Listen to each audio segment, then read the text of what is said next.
Welcome to the Dawg Podcast. I'm your host, Matt DeBritz. So today's pod or speech or whatever you want to call it is really about Adrian Autry. Now, if you're a Syracuse fan, you know that things have just not been going well. I've said it, many other people have said it. This is rock bottom. The team is under 500, probably not going to make it in a postseason tournament. There's a lot of criticism going around towards Adrian Autry. Some of it's warranted, some of it's not. I talked about it in the last pod I did about how this is not all Adrian Autry's fault. Go check that out.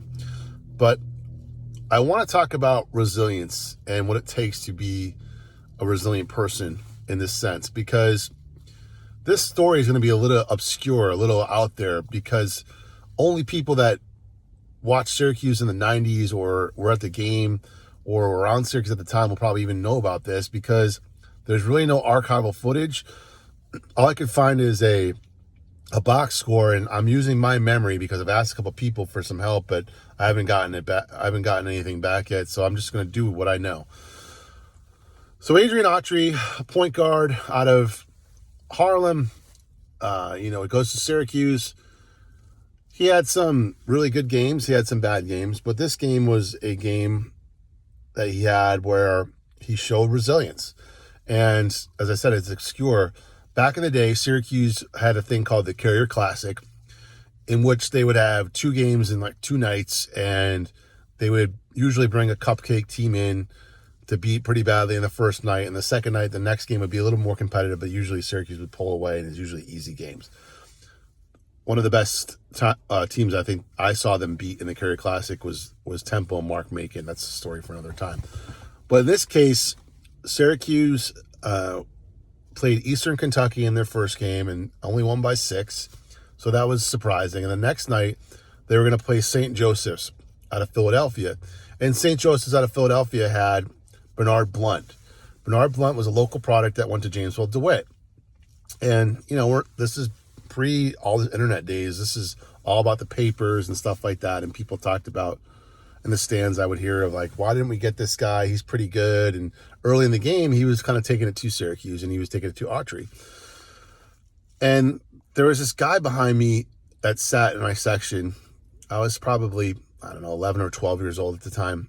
And he would get so mad and the vein in his head would pop out when things were not going Syracuse's way. He goes, Bernard Blunt's so much better than Adrian Autry. And I kind of turned and looked at the guy and thought, maybe for a part of this game, yeah. But it wasn't looking good for Syracuse. And they're down by 3 late in the game. And Autry, this is all from my memory, so I'm not sure if this is totally right or not, but I'm pretty sure it's right. He hit a 3 to tie the game. It was 70-67. He hit the 3.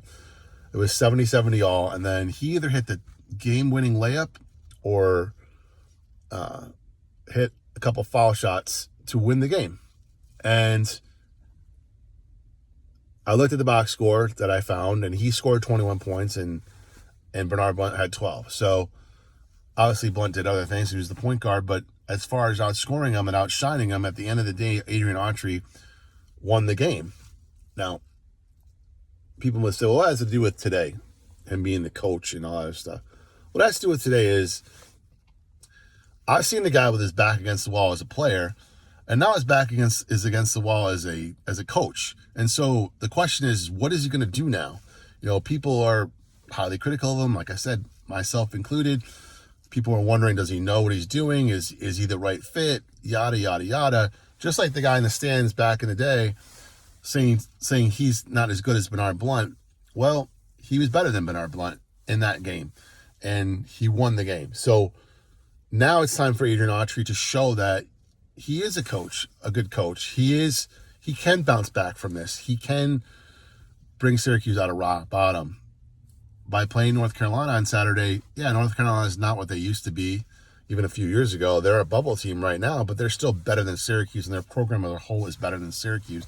And anytime Syracuse beats North Carolina like they did last year, it gives people a little sense of hope and a little sense of joy. So by just winning that game and, finishing out the season strong. And as far as his demeanor on the bench, his demeanor is his demeanor. He's kind of I wouldn't say he's laid back, but that's kind of how he was too. He wasn't so vocal as a player if you watched him. But in this case, like, he's going to have to show his guys, whether it's vocal or nonverbal communication, that he's in charge, he means business, and if you're going to F up in the game and not play defense or not try, you're coming out. I don't care if he has to go all the way to the end of the bench and put in a walk-on that at least tries. I'd do that if I were him. And so, moral of the story is, I've seen Adrian Autry with his back against the wall. Now I want to see what he can do now as an older man. If I got anything wrong in the story, or if there's more details of the story, I'd love to hear it in the comments, or hit me up on any different message platforms. It's fine. If you were at that game, give me a shout out, because not many have been probably at that game. It's very obscure. Please like, subscribe, and follow me on various platforms. Dawg Pod on most, Matthew DeBritz on Facebook. And we'll see what happens with the game tomorrow. See what kind of resilience the team has. All right, have a good weekend.